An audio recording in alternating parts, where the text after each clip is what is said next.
نحمده ونصلي على رسوله الكريم اما بعد فاعوذ بالله من الشیطان الرجیم بسم اللہ الرحمن الرحیم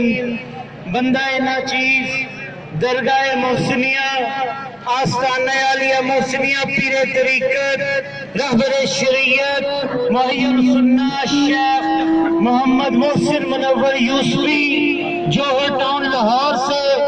دھرنے میں شرکت کے لیے ہم لوگ فیض آباد کے لیے جب لاہور سے روانہ ہوئے تو ہر طرح کی رکاوٹوں کو توڑتے ہوئے جب پہنچے تو آگے جا کے پتا چلا کہ جب انہوں نے شیلنگ شروع کر دی ہے اور معاملات خراب ہو گئے ہیں، اور اسی دوران ہم نے جب مرکز پہ رابطہ کیا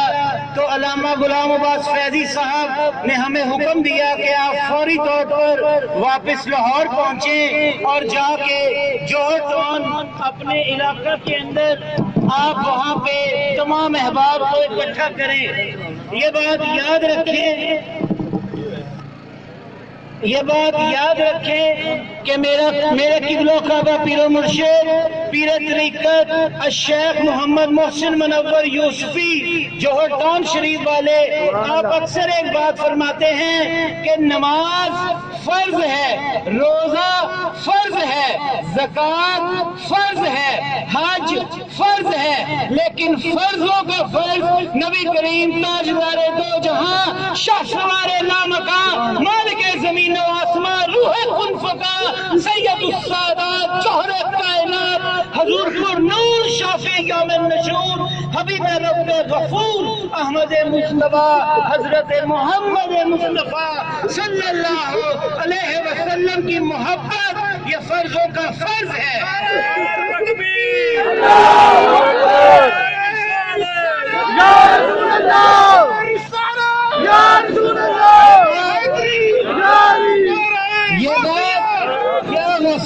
یہ بات یاد رکھیں کہ جب بھی دشمن اور آصر نے مسلمانوں کے دلوں سے شاعر اسلام کو ختم کرنے کے لیے کوشش کی، جب بھی یہ ختم نبوت ناموس رسالت کے ڈاکو یہ چور دروازوں سے انہوں نے نقب زنی کی کوشش کی، تب اللہ تبارک و تعالیٰ نے کبھی امام مالک کی صورت میں، کبھی شیخ الاسلام خواجہ قمر الدین سیالوی رحمۃ اللہ تعالیٰ علیہ کی صورت میں، کبھی مجدد الف ثانی رحمۃ اللہ تعالیٰ علیہ کی صورت میں، اور کبھی استاذ المشائخ حضرت قبلہ شیخ الشیوخ خادم حسین صاحب رضوی رحمۃ اللہ تعالیٰ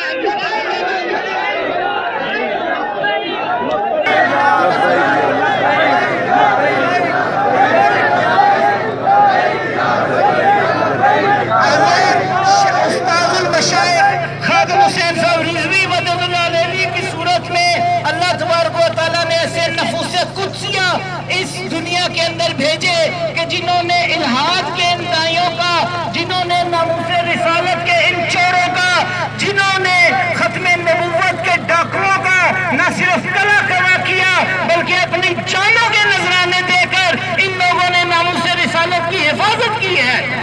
الحمدللہ رب العالمین یہ بات یاد رکھیں کہ سواد اعظم اہل سنت و جماعت ہی وہ واحد جماعت ہے کہ جب حضور نبی کریم صلی اللہ علیہ وسلم کی ناموس اور ختم نبوت پہ پہرا دینے کی بات ہوئی تو اہل سنت و جماعت کے دوست احباب نے اپنی جانوں کے نذرانے دے کر اس معاملے کے اوپر انہوں نے اپنی جانوں کے نذرانے اور حدیہ عقیدت پیش کیے۔ اخیر پر میں یہی دعا کرنا چاہوں گا کہ اللہ تبارک و تعالیٰ اس شہید کو ابا جان جنگ بدر کے موقع پر کئی مرتبہ ایسا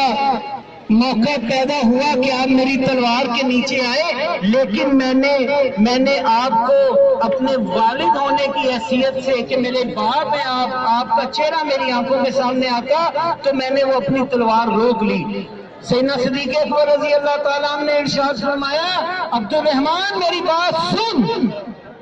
میں تو کئی دفعہ تیری تلوار کی زد میں آیا، تو نے اپنی تلوار روک لی کہ میں تیرا باپ عبد الرحمان تو ایک مرتبہ میری تلوار کے نیچے آتا تو میں قطعاً میں اپنی تلوار نہ روکتا، میں تیری گردن اڑا دیتا، چاہے تو میرا بیٹا ہے۔ تو حضور نبی کریم صلی اللہ علیہ وسلم سے جو محبت ہے یہ غیر مشروط اور نامحدود محبت ہے۔ یہ بات یاد رکھیں، ہمارا اور کوئی سرمایہ نہیں ہے، ہمارا اور کوئی سرمایہ نہیں، صرف اور صرف اہل سنت و جماعت کی جو امتیازی خصوصیت ہے وہ نبی کریم صلی اللہ علیہ وسلم سے غیر مشروط اور لامحدود محبت اور وفاداری ہے۔ اب دعا کریں اللہ تبارک و تعالیٰ اس جو مبارک مشن ہے اس کو پایا تکمیل تک پہنچائے۔